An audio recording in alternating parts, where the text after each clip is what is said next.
Hello बच्चों, कैसे हैं आप लोग? बढ़िया, फर्स्ट क्लास। चलिए, आज हम लोग एक टॉपिक लेके आए हैं, वैद्युत क्षेत्र। बहुत अच्छा टॉपिक है, मस्त टॉपिक है। इसको जब पढ़ेंगे तबीयत खुश हो जाएगी। क्या है? वैद्युत क्षेत्र। इस टॉपिक का नाम है वैद्युत क्षेत्र, इलेक्ट्रिक फील्ड। इलेक्ट्रिक फील्ड क्या है बच्चों? वैद्युत क्षेत्र बताइए। आप लोग जानते हैं कि जब किसी आवेश को आप रख देते हैं, जैसे आपने प्लस क्यू चार्ज को रख दिया, किसी आवेश को आपने रख दिया, तो इस आवेश का क्या होगा? अपना एक कुछ प्रभाव क्षेत्र होगा। कैसा प्रभाव क्षेत्र? मतलब इसके चारों ओर इसका एक प्रभाव क्षेत्र होता है। इसके चारों ओर प्रभाव क्षेत्र का पता कैसे लगाते हैं? अगर हम किसी टेस्ट चार्ज को, परीक्षण आवेश को लाएं इसके पास, अगर ये प्लस में है, जब परीक्षण आवेश को इसके पास लाएंगे तो इसका अपना कुछ एरिया है, मिल गया। उस एरिया के अंदर जैसे ही टेस्ट चार्ज एंट्री करेगा, वो अपने ऊपर किसी फोर्स का एक्सपीरियंस करेगा, किसी फोर्स का अनुभव करेगा। समझ गए ना? ये धनावेश जो परीक्षण आवेश है, जब इसके नजदीक आएगा तो कुछ दूर के बाद अपने ऊपर किसी फोर्स का अनुभव करेगा। अगर ये प्लस है और ये प्लस है तो ये अपने ऊपर कैसा बल अनुभव करेगा? रिपल्सन, अर्थात प्रतिकर्षण बल का अनुभव करेगा। और अगर ये माइनस का होता और ये प्लस का होता तो ये अपने ऊपर कैसा फोर्स एक्सपीरियंस करता? बोलो, आकर्षण, फोर्स ऑफ अट्रैक्शन फील करता। तो कहने का मतलब, जब कोई आवेश कहीं पर रखा होता है तो उसके चारों ओर उसका अपना एक इफेक्टिव क्या होता है? क्षेत्र, एरिया होता है, प्रभाव क्षेत्र होता है। जब कोई आवेश उसके अंदर प्रवेश करता है या उसके नजदीक आता है तो अपने ऊपर किसी बल का अनुभव करता है। तो डिफिनीशन हो जाएगी, किसी आवेश या आवेश समुदाय, ढेर सारे आवेश हों, किसी आवेश या आवेश समुदाय के चारों ओर का वो क्षेत्र जहां से कोई दूसरा आवेश अपने ऊपर किसी आकर्षण या प्रतिकर्षण बल का अनुभव करता है, वो सारे क्षेत्र को हम क्या बोलते हैं? वैद्युत क्षेत्र कहते हैं। यही है हमारे पास इलेक्ट्रिक फील्ड।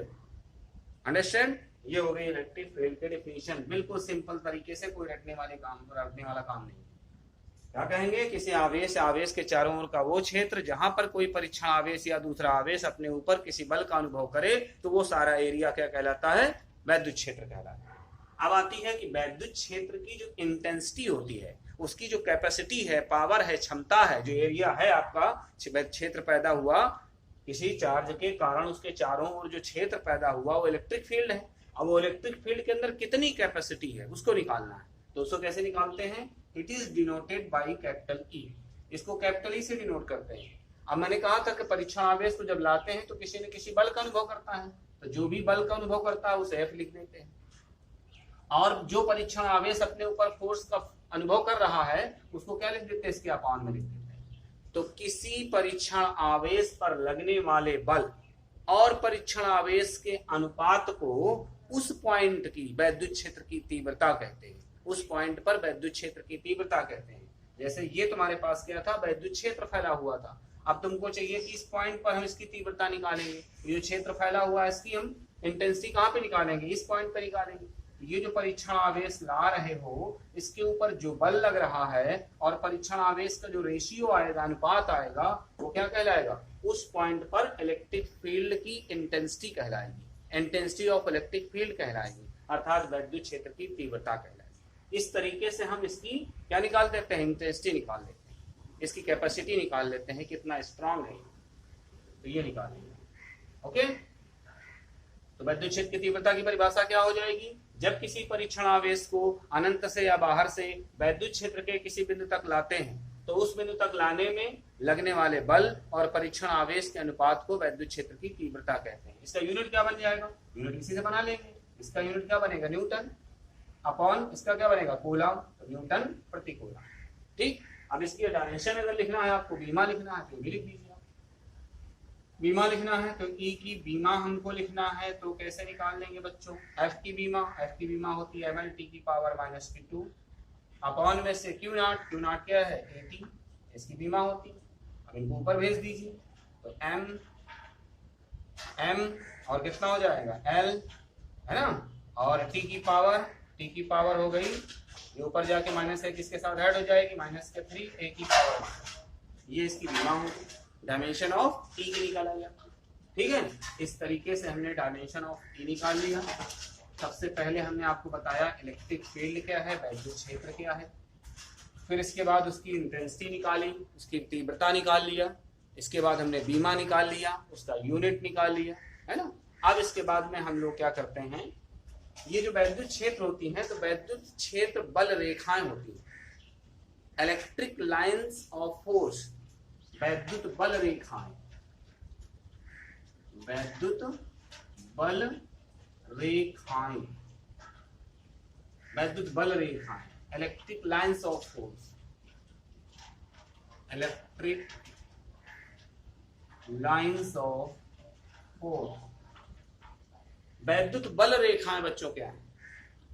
आपको याद होगा पहला लेक्चर मैंने आपको जो पढ़ाया था तो उसमें मैंने आपको बताया था कि कोई पॉजिटिव चार्ज अगर हो तो उससे बल रेखाएं जो हम लोग को दिखाते हैं, लाइन ऑफ फोर्स दिखाते हैं, वो कैसे दिखाते हैं, इस प्लस चार्ज से बाहर की तरफ निकलते हुए दिखाते हैं, इस तरीके से ये लाइन ऑफ फोर्स होती है। क्यों ऐसा हुआ, क्योंकि तुम जानते हो कि अगर कोई बॉडी पॉजिटिव चार्ज लिया है या कोई बॉडी धनावेशित हुई है, मिल ना, पॉजिटिवली चार्ज हुई है, इसका मतलब उससे इलेक्ट्रॉन निकल गए। इलेक्ट्रॉन निकलेंगे तो कहां जाएंगे, इसके सरफेस के परपेंडिकुलर इलेक्ट्रॉन निकल गए, तो इसमें जो लाइन ऑफ फोर्स दिखेंगी वो कैसे दिखेंगी, बाहर की तरफ निकलते हुए। और अगर हम नेगेटिव चार्ज दिखाते हैं तो इसमें लाइन ऑफ फोर्स क्या होंगी, अंदर की तरफ, क्योंकि अगर कोई बॉडी नेगेटिव होती है इसका मतलब क्या हुआ कि उस पर इलेक्ट्रॉन इंटर किए हैं, प्रवेश किए हैं, यहाँ लाइन ऑफ फोर्स कैसी होंगी, ऐसे। तो इसका मतलब हमारे पास जो बल रेखाएं बन रही हैं, बल रेखाएं क्या होती हैं, पॉजिटिव से निकलते हुए जाती हैं और नेगेटिव पर क्या करती हैं, एंट्री करती हैं।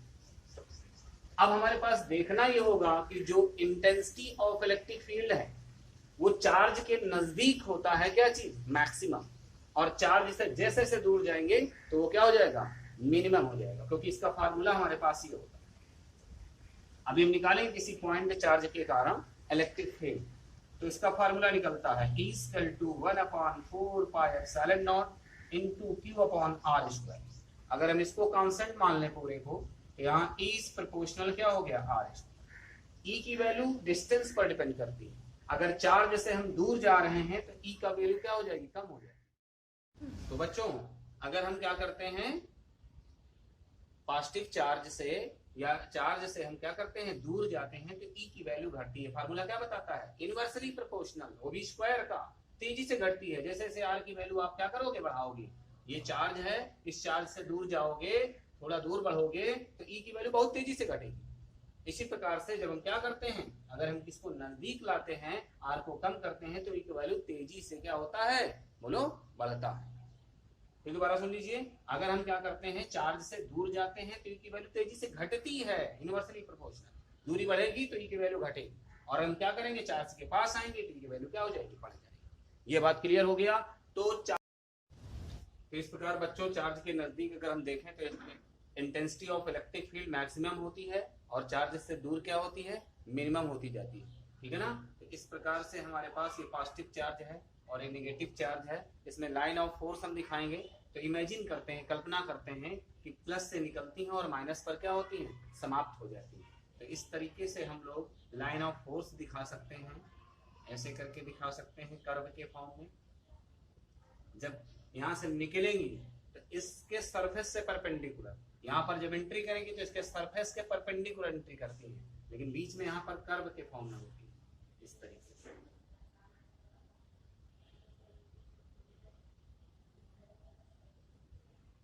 ठीक है, ये आपकी लाइन ऑफ फोर्स है।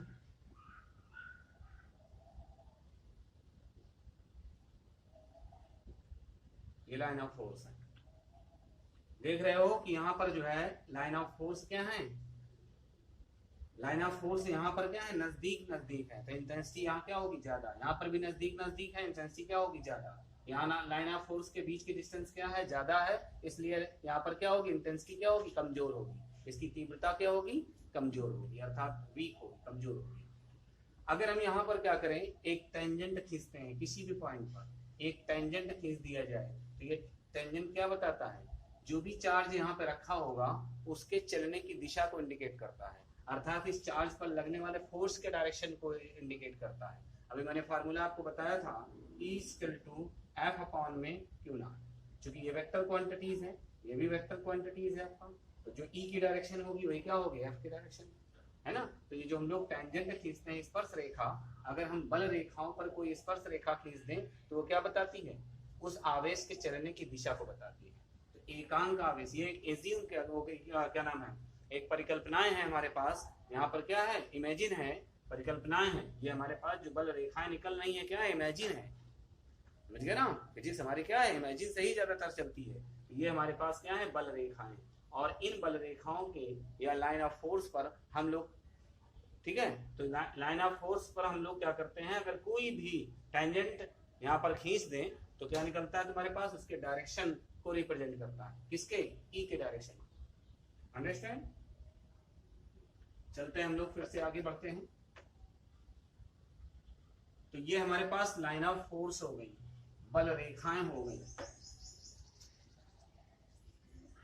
अब हमारे पास क्या होता है, बल रेखाओं के बाद हम निकालते हैं कि अगर कोई पॉइंट चार्ज ले ले, कोई पॉइंट चार्ज ले ले, जैसे ये पॉइंट चार्ज आपने ले लिया, कितना, Q, कहां पे ले लिया, O पर, इससे R डिस्टेंस पर, इससे R डिस्टेंस पर कोई पॉइंट हम लोग P ले लेते हैं। इस पॉइंट पर हमको क्या निकालना है, बोलो, इस पॉइंट चार्ज के कारण R डिस्टेंस पर इलेक्ट्रिक फील्ड फाइंड आउट करना है, समझ गए ना, इलेक्ट्रिक फील्ड फाइंड आउट करना है। यहाँ पर इलेक्ट्रिक फील्ड कितनी होगी, मैंने कहा था कोई चार्ज होगा, उस चार्ज के चारों ओर कुछ एरिया होता है, एरिया होता है किसका, एरिया होता है इलेक्ट्रिक फील्ड का। तो इलेक्ट्रिक फील्ड का जो एरिया होता है, तो उसमें से हमारे पास इलेक्ट्रिक फील्ड की इंटेंसिटी कितनी होगी, इसको निकालते हैं, इसके लिए फार्मूला फाइंड आउट करते हैं, तो ये निकालना है। इसमें मान लेते हैं हम लोग, सपोज दैट यहाँ पर कोई टेस्ट चार्ज ले लिया, ये प्लस का है तो ये भी प्लस का ले लेते हैं। यहाँ पर परीक्षा आवेश, क्या है, परीक्षा आवेश ले लेते हैं, इसको इंग्लिश से बोलते हैं हम लोग टेस्ट चार्ज, टेस्ट चार्ज,